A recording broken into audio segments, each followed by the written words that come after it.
Iqbal Mohamed. Thank you, Madam Deputy Speaker. I congratulate my honourable friends who made their maiden speeches in this House today. The first budget of a Labour government in nearly 15 years is definitely an improvement on the 14 years of Tory austerity and waste, but it was a missed opportunity to bring about the transformative change this country needs.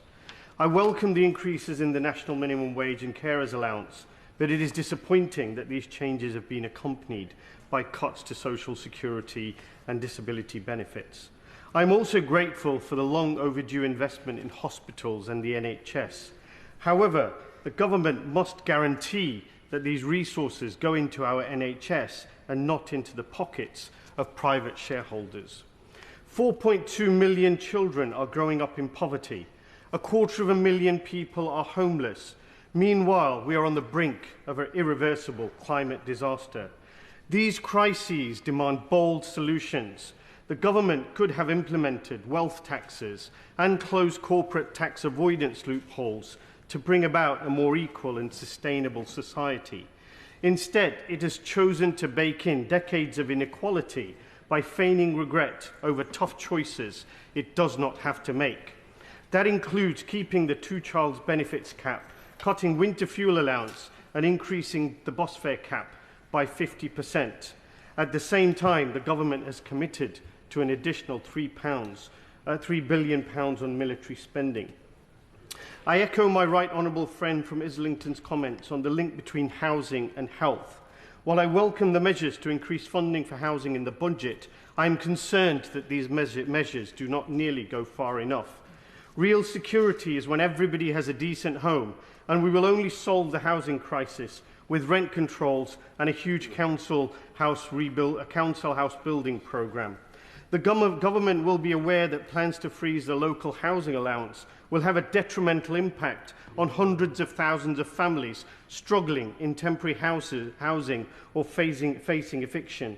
According to the Joseph Rowntree Foundation, if the LHA remains frozen over this Parliament, on average, private renters on housing benefits will be around £700 worse off.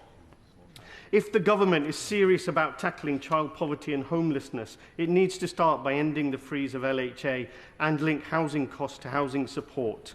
And while I welcome the commitment from the Deputy Prime Minister to deliver 5,000 new social and affordable homes, the fact is it's only scratching the surface.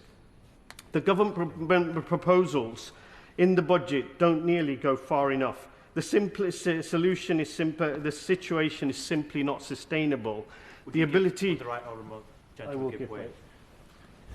Would you agree, in terms of the winter fuel allowance that you mentioned, would the member agree that by freezing pensioners, that will only increase the resource on the NHS and the hospital times that have already, the hospitals are already struggling? I thank the honourable friend for his intervention, and I completely agree of the direct link between pensioner poverty and the demands on the NHS. The government proposals in the budget don't nearly go far enough. The situation is simply not sustainable. The ability to provide the bulk of its citizens with a roof over its head is a litmus test for the success of any state. Unfortunately, it's a test that has been failed by successive governments. Without more radical measures to increase the stock of affordable housing, I fear it's a test that this government will also fail. Thank you.